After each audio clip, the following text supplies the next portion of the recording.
Hello, everyone. I want to welcome you to Mosaic. I want to thank you for joining us for church today, wherever you are, whether you're in Indonesia, whether you're in New Zealand, whether you're in Dallas. What I love about Mosaic is that we are a tribe of people all over the world moving forward together because we know that we can do far more together than we ever could alone.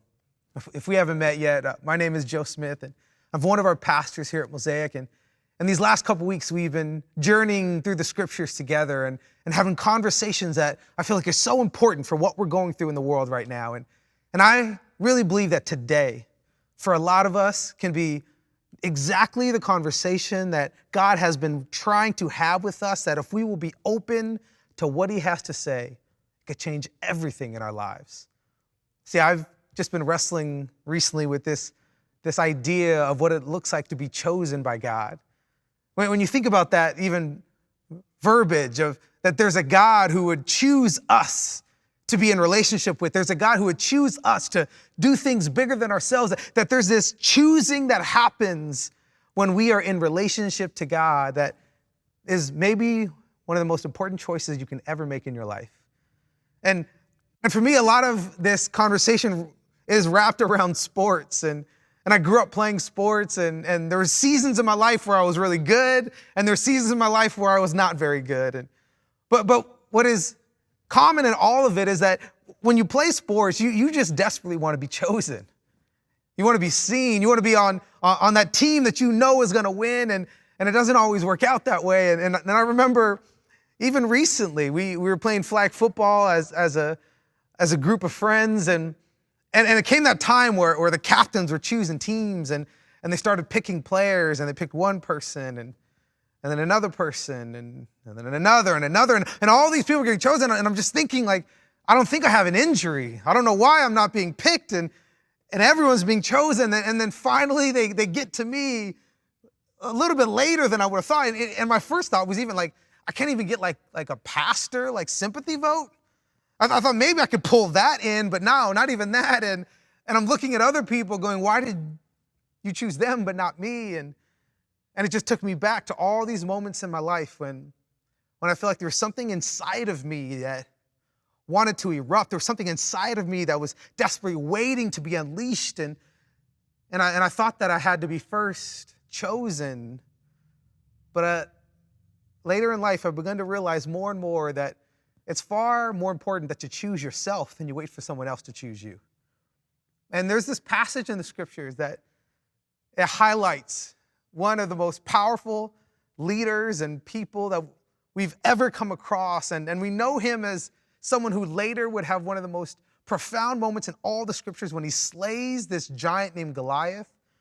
But I want to talk to you for a few moments about what was happening inside of the life of David that got him to the place where before Goliath ever happened, there was something going on inside of him that was preparing him for just the right moment.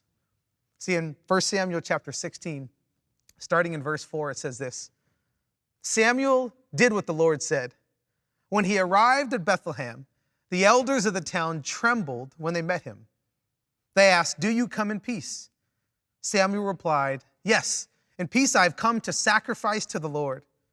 Consecrate yourselves and come to the sacrifice with me."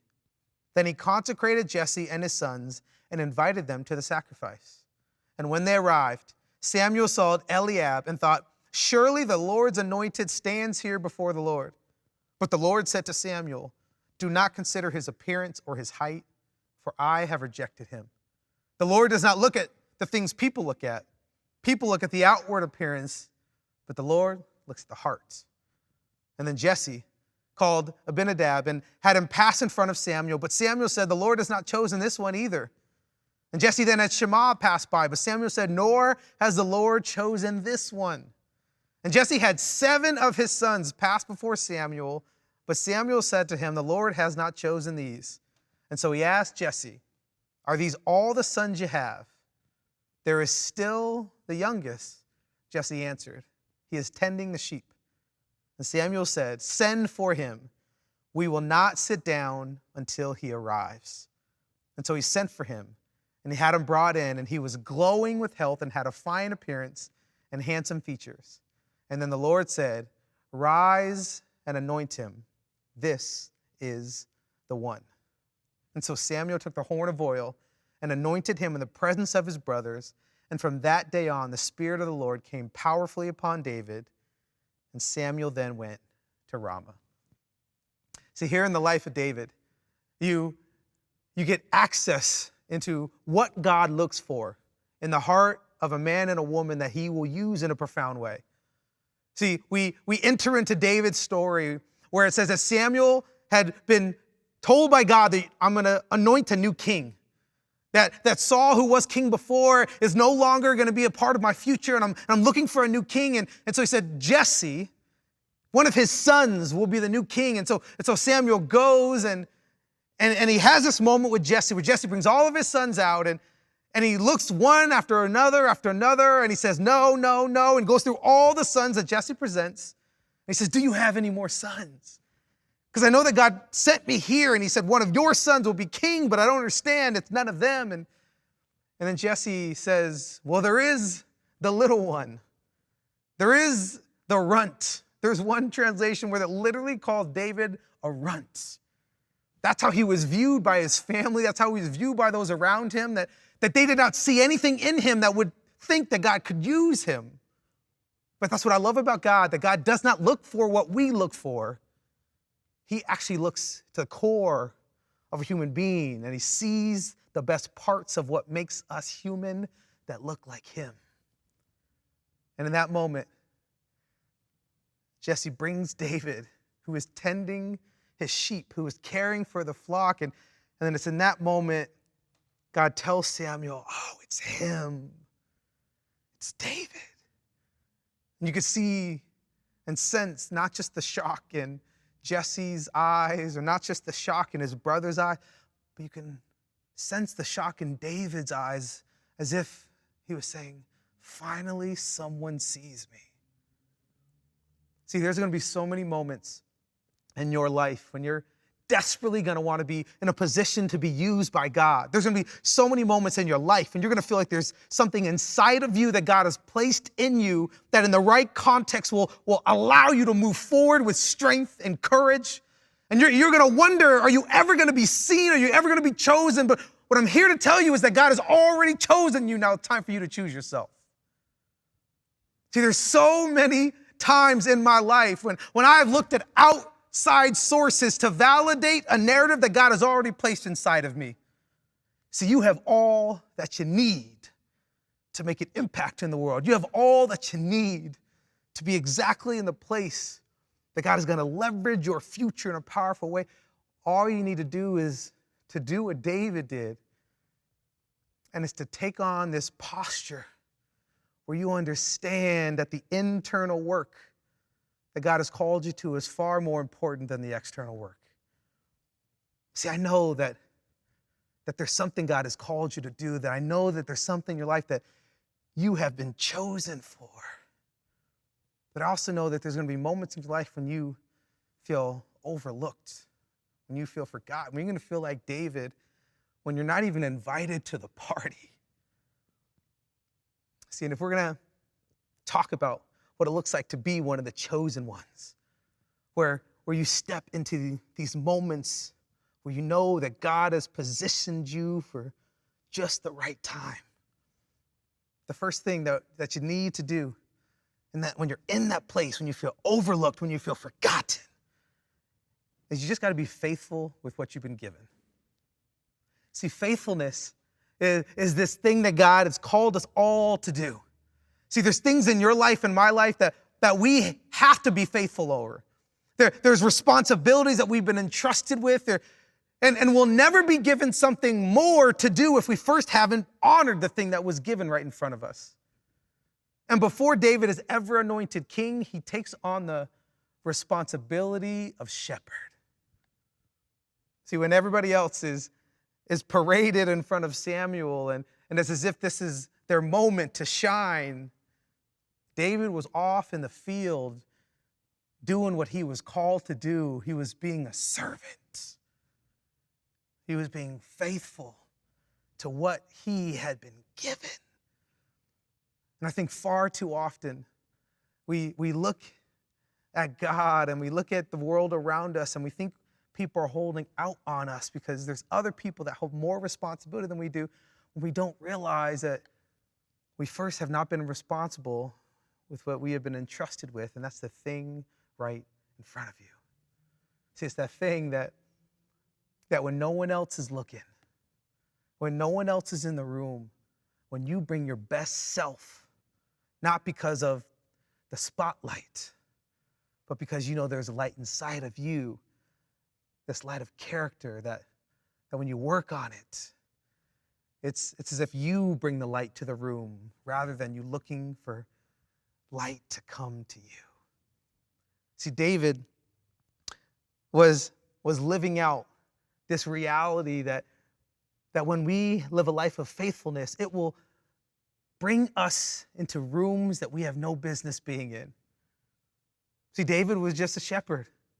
He knew that his responsibility was this group of sheep that without him wouldn't know what to do. And he took that on seriously, and he understood that there's value in what I have been given.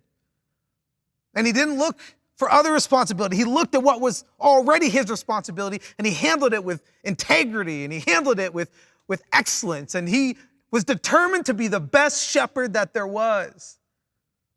And he stepped into this season of his life where he wasn't looking for more. He was simply looking to be more himself. And if you can take on this posture of a servant, if you can take on this reality that you just need to be faithful with what you have, that you need to do all the due diligence, that whatever has been in front of you, that's what you're going to tackle with tenacity. And you're not going to look for other things to come into your life until you first take care of the things that were put inside of your life. In that same flag football game that we were playing, when I finally got chosen, there was one guy that got chosen a couple picks before me, and nobody really knew him. And it was fun even as we're deciding which guys to choose on each team. And there's a couple guys that were running their mouth and that said that they had played football in high school and had offers to this college. And you know what I'm talking about. Like those people that they talk a big game, but then when it comes to the field, it seems like they don't always back it up. And these guys were just talking and talking. And then I look over, and we have one more pick, and I look over, and there's a guy that is doing these stretches.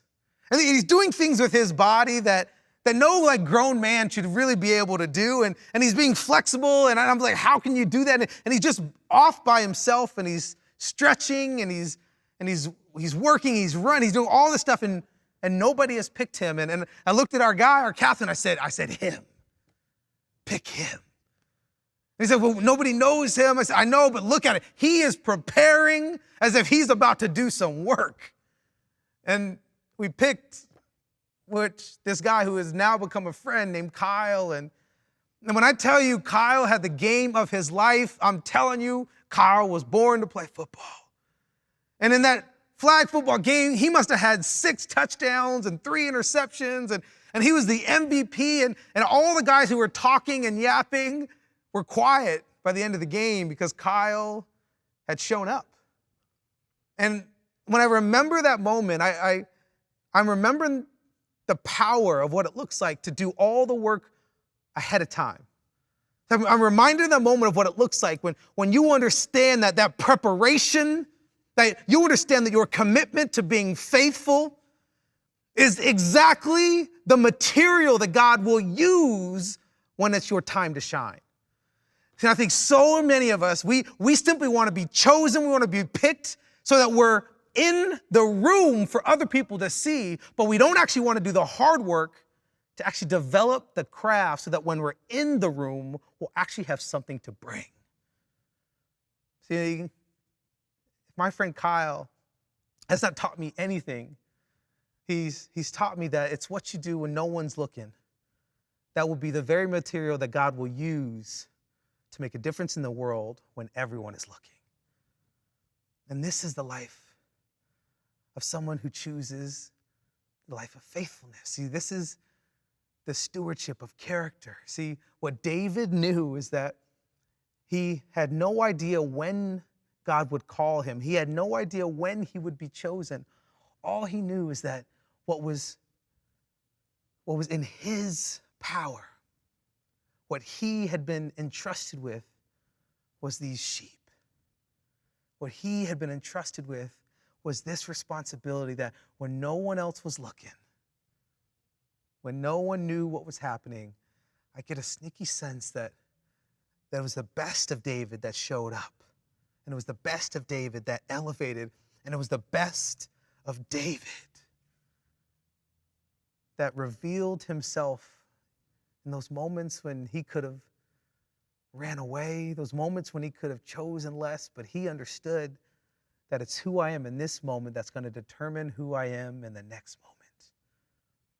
See, the power of faithfulness isn't really about where it's going to take you in the future, but it's about you deciding that who I am now, that what has been entrusted to me now will have every impact on who I become later. And I love in this story of David that he's anointed king. He's chosen by God to be the future leader of Israel, but he's anointed and he's chosen, but immediately afterwards, nothing in his life changes. He's still little brother. He's still shepherd boy. And it's a great reminder to us that yes, we are chosen by God, but we may not all be chosen by God now. See, our moment where God is going to use us and leverage all of our influence may not be now. See, you have been chosen by God to do a powerful thing. The question is, are you going to be faithful what you've been given now so that he can trust you with it later? And David goes back to being shepherd boy. He goes back to all of his other responsibilities. And so we pick up David's story in chapter 17, verse 17, and it says, now Jesse said to his son David, take this ephah of roasted grain and these 10 loaves of bread for your brothers and hurry to their camp. Take along these 10 cheeses to the commander of their unit and see how your brothers are and bring back some assurances from them. There was Saul and all the men of Israel in the valley of Elah fighting against the Philistines. So here we have David, who now has been sent to the front lines by his father. And he says, what I want you to do is I want you to take these grains and I want you to take this bread and I want you to take this cheese. And even though you're going to be king one day, even though you've been anointed, that is in your future, right now what I want you to do is I want you to be an errand boy. David essentially becomes the first Postmates in human history. He's sent to bring cheese. Can you imagine how infuriating that must have been for David? To hear God call him and say, I've actually deemed you to be the future king of Israel, and to see that his future was in the palace and to see his future was in the throne room, and yet here in this moment, he simply asked to bring cheese. See, anybody that knows me, I have a disdain for cheese. Don't have time to get into it. I just had a bad experience as a kid, and I've been traumatized ever since. Cheese boy. See, I don't know what I would have been able to do if I had this idea of what my future was going to look like, if I saw this incredible calling that God had pulled me into, yet in this moment, to do something as insignificant as bring bread and grains and cheese. See, what do you mean? I'm King David. I'm the chosen one. But David, he taught us something in this moment that I feel like if we can grab a hold of, it could change what our future looks like. See, David knew that he was chosen one, but it did not change the fact of who he was at his core. And he knew that even though he was king one day, he would always be a servant.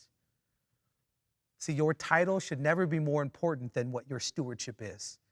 See, what your role is should never be more important than actually what you bring to people. And David knew that at his core, what got him to this place to be trusted as king was that he could be trusted with sheep, was that he could be trusted with cheese. See, when we're talking about David, who exemplified this story of humility and this story of somebody who understood that faithfulness is an important aspect of who we become. See, David was teaching us that it's not who you are when you get what you want that God uses. It's actually who you are when you could be doing a million other things, but you choose to do the hard things in life. See, when you feel overlooked or forgotten, the first thing that you need to do is you got to be faithful with what you've been given. And then this crazy thing happens that when you're faithful with what you've been given, it postures you to a place where nothing is beneath you. See, I love this about David, that he could have had every excuse to blow this off. He could have decided that I'm bigger than this, I'm King David, but he did not, because he understood that the path towards his future was actually layered through the path of humility. That he knew that nothing was beneath him. And he chose to serve, because that's what God looks for. See, that's who God chooses. You want God to choose you? Then choose to serve. And it is your commitment to servanthood that will actually bring you to a future that is far greater than even you could ever imagine. And I love how this passage ends with David, who he brings the bread, he brings the cheese, he brings the grains. And he's in this moment where he lives out a life of humility and a life of servanthood, and nothing is beneath him. And then in 1 Samuel chapter 17, verse 20, it says, early in the morning, David left the flock in the care of a shepherd, loaded up and set out as Jesse had directed. And he reached the camp as the army was going out to its battle positions, shouting the war cry. See, this moment right here is so essential when we're talking about how we can actually step into this space where we realize we're the chosen ones, where we can live the life that we are called to live the life that we were created to live. And this is so important, because here, before Jesse goes out to handle his next responsibility, he ensures that he handled the responsibility right in front of him. See, before he left, he made sure that the sheep he was entrusted with were now in the care of another shepherd. See, how often do we go on to the next thing, wanting God to use us, and we leave a hole and a vacuum in the very thing that we've been entrusted with? See, how often have we left a relationship? How often have marriages been crumbled and been broken because we went to something else before handling the business in front of us? See, how often have we stepped into another job that we thought had more prestige, had more money, had more income, but we left a vacuum in what we were before, and we think that God's called us to that. We don't realize that he's called us to the faithful thing that is right in front of us. See, God will never call you out of something. He will always call you to something. And I love how David is in this moment, and before he steps into his future, he makes sure that the responsibilities he has in this moment will be cared for and will be valued. And he lives out a life that he shows us that we should always leave a place better than we found it. And it's interesting timing of when David gets to this moment. See, it says that he comes, he brings the bread, he brings the cheese, he brings the grain, and it just happens to be at the exact moment that the army is going into battle. There's a war cry. And it was this war cry that would be the beginning of what would happen next in David's life when he would meet this giant named Goliath. And we don't have time to get into what happened in that story, but if you've never read it, you need to read it. But if you've ever watched sports or you've ever been in culture, you've heard the term David versus Goliath, and it's where this little shepherd boy would kill and defeat and save Israel from this giant. But it wasn't just a miracle that David would slay the giant, although it was. See, the miracle is that God would use his faithfulness to get him exactly where he needed to be at just the right time. And I think for a lot of us, we want God to position us to have the greatest impact. We want God to put us in the place when we could be most seen by others, but we don't realize that the thing that positions us to be used by God most powerfully is simply our commitment to faithfulness. See, it was David deciding that nothing was beneath him that would lead him to this place where he would be exactly where he needed to be for exactly the right moment. See, because this is what happens in our lives when you live a life where nothing is beneath you. See, it prepares you to be at just the right time in just the right place. See, David could never have predicted what God was up to. See, David had no idea the timing that God would use to position him so that he could step into his future as king. All David knew is that there was sheep that needed to be cared for, and so he served. See, all David knew is that his dad asked him to take care of his brothers, and so he went and he brought cheese and grains and bread because he served. And then when the war cry goes out and David hears about this giant who cannot be defeated and who's been defaming the name of God, and David says, this is another way that I will serve, is I will step into what I've been called to, what God has called me to, what God has destined me to, and I will become king as I become servant.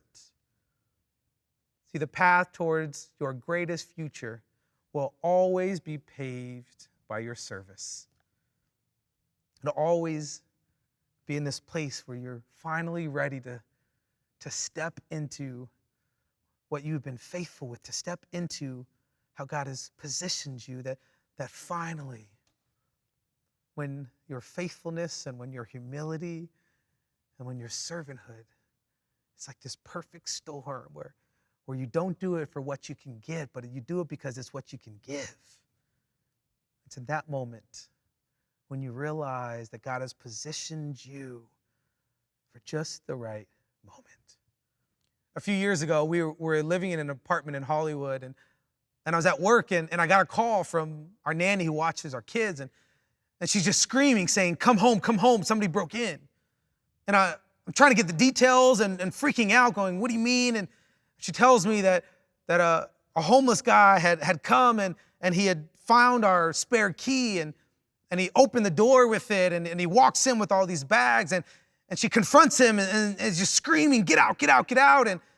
And he rushes out the house, and she's telling me all these details. And so I call the cops and I rush home, and she's frantic and she's a mess. And the cops meet us there, and in the investigation, trying to figure out what was happening, we noticed that he had actually stolen all of our keys, all of our spare keys, all of our car keys, and so now we're like trying to figure out what do we do? What if he comes back? And so I call locksmith, and we change all the locks, and we can't change the locks on the car. It's too much of a hassle right now, and so we're just trying to figure out, like, what if he comes back? And my wife is nervous, and so I come up with like a sting operation. See, I was a criminal justice major. Many of you don't know that about me, and was thinking about like being a PI, possibly working for the FBI, the CIA, and maybe I still do. You don't know. And there's this moment where I said, let's set up a sting, and so I said, if he comes back and he wants to take our car, like, we have this massive dumpster that was in the parking garage, and so I put it right behind the car. So I said, if he comes back, he'll have to move that dumpster, and we'll be able to hear it, right? Just, high-level investigation right now. And so that night, about 4 a.m, our son, Indigo, who was a few months old at the time, just wakes up screaming. So my wife goes in the crib, she picks him up, and she's trying to console him. And as she's consoling him, she hears this noise. somebody like walking in our parking garage. And she's like, no way, it can't be him. And she comes in and she said, babe, he's here. And I'm in deep sleep and I'm like waking up like, what do you mean? Who's here? Like, Jesus? Is Jesus here right now? And she's like, no, the guy who stole our stuff. And I said, oh, him. So I hop out of bed but I wear contacts and my glasses were broken at the time. So I'm trying to find my contacts so I could see, but I can't. So I was like, I don't have time. I just got to rush out. So I hop out of bed and I'm just in, if we can just shoot straight for a second, I'm just in like my boxer briefs.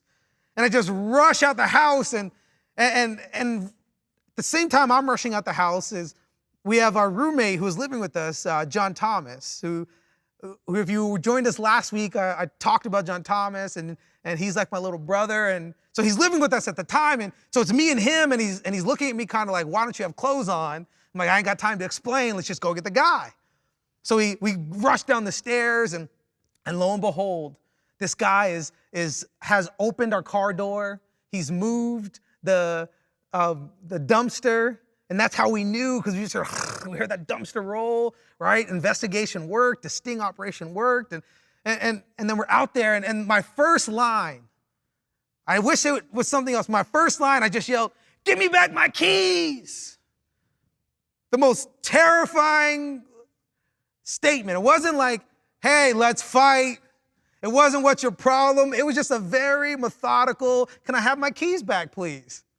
And I couldn't see because I didn't have my contacts in. And so I'm like yelling in a vicinity of where it is. And John Thomas is like, he's over there. And so we go down and I said, John Thomas, go get our stuff back. And John Thomas grabs the keys and the guy's trying to explain, I wasn't trying to steal your car. I was bringing your keys back. And it's like, come on, bro. Like, this is DEA agent Smith right here. You can't fool me. And we're just having a conversation and we call the cops and he runs off. And it's funny, we're on the phone and the cops are asking, like, what was the description? And John Thomas goes, he was about 6'1", he had a flat top, white t-shirt, denim jeans, boots with about 6-inch heels. And I'm like, what's up, Sherlock Holmes? How do you know all these details? And he's like, I don't know, just the adrenaline. I was just so focused. And I'm out there in my boxer briefs, in my dad bod, and John Thomas is fully clothed. He's like prepped and ready. And I'm like so confused. I'm like, how'd you get dressed so fast? Like how you were out and how in that world did you come out so fast? And he said, no, I didn't change. I've been dressed, ready to go since last night. And I fell asleep with my light on and my door open and my clothes on because I said, if he comes back, I want to be ready. My first thought was like, are you a psychopath? Like, who sleeps with their clothes on? Like, that's bizarre. But then I was like, man, that's who John Thomas is. See, that's what I love about that guy is that he's willing to do all the work, all the preparation. He's willing to do all the difficult things ahead of time so that when the moment calls for him to step in, he's ready. See, I think so many of us want to step into the future we have. So many of us want to be used by God in a profound way. So many of us want to be the hero of our own story, but we don't realize that your superpower is in your preparation.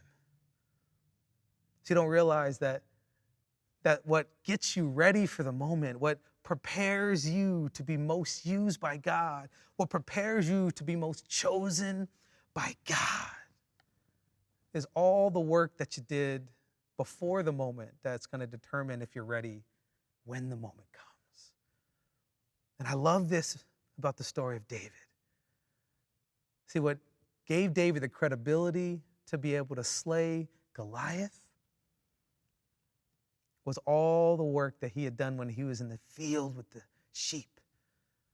So what prepared him was all the work that he had done so when a bear grabbed a hold of one of his sheep, he said, not on my watch. So what prepared him to be able to fight that giant was when a lion came and tried to steal what he had been entrusted with. And he said, not on my watch. See, David was faithful with what God called him in the moment. And that's what gave him the credibility to step into his greatest moments. See, and I know there's so many of you right now that you have been forgotten by God. There's so many of you right now that you feel that God has abandoned you, that you feel that God has overlooked you, that you feel the world around you does not see the gold that is in you. But what I want you to hear from me now is that God sees it because he put it inside of you. See, there is your greatest self that's waiting to be unleashed. And your greatest self will always be found in the context of your faithfulness, the context of your humility, the context of your servanthood. See, this is what will get you to the place when you'll be able to step into a future that is far greater than you could have ever dreamed. See, God, he's already chosen you. He's already prepared you. He's already positioned you. The question now becomes, will you choose him? And I know for so many of you right now, this is where your story begins. So your story begins with the reality that God chose you before he ever knew you. See, God knew that there would be a moment like this when you would feel like the world is heavy around you, that there'd be moments when you would feel like you don't know what to do next. There'd be moments when you would feel like it feels bigger than you. And God said, this is the moment that I want you to know that I've already chosen you, that you belong to me. And now he's just waiting for you to choose him. Because in order for love to exist, God says that he has to give us the choice to receive that love. And I know there's some of you here right now that it's time for you to receive the love that comes only from Christ.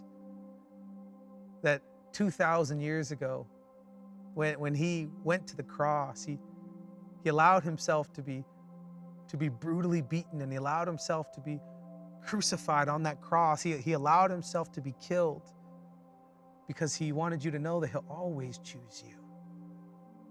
And then when he conquered death and when he rose from the grave, it was as if love rose with him and saying, it's here and it's ready for you whenever you choose to accept it.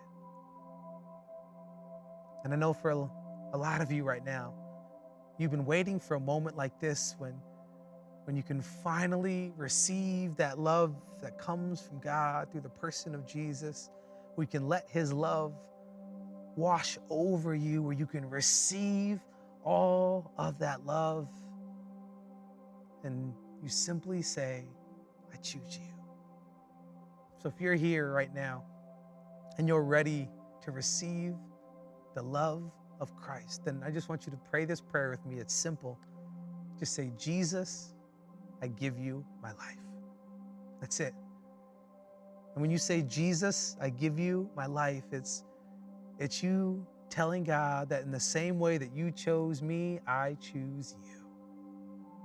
And you begin a relationship where he will remind you that he has chosen you day after day after day. Jesus, I give you my life. If you prayed that prayer right now and you received his life, I want to pray a blessing over you. I want to pray that God would move in your life in a profound way. I want to pray that you would just be overwhelmed with his peace and his grace and his mercy. And I want to pray that you would do the hard work now, that you would take on the posture of humility and servanthood, so that when God is ready to use you in a powerful way, you'll realize that he's standing right there with you, and he'll never choose you to do something that he will not stand with you and give you the strength that you need. Father, I pray for every person right now who said yes to you for the first time, who chose you in the same way that you chose them. I pray right now, Jesus, that they would just be overwhelmed with your peace. I pray that they would know that there is no choice that could make that could actually keep them from your love now, that the moment they said yes to you, you're always moving them forward. You're always pushing them to freedom. And that I pray right now, Jesus, that you would just overwhelm them with your love. Father, I thank you that you chose us even when we didn't know how to choose ourselves. And I thank you that you have reminded us that there is a future that's waiting for us, that there is a future that has our name on it. And when we step into it, it unlocks an unlimited number of futures because you are the God of the new. And so we thank you that today, so many of us stepped into the new. And I pray, Jesus, that you would remind them that there is no greater thing that you love in the world than them. We thank you, Jesus. We love you so much. Thank you for choosing us. We are yours. And we ask this all in your name. Amen and amen. Happy Sunday, Mosaic.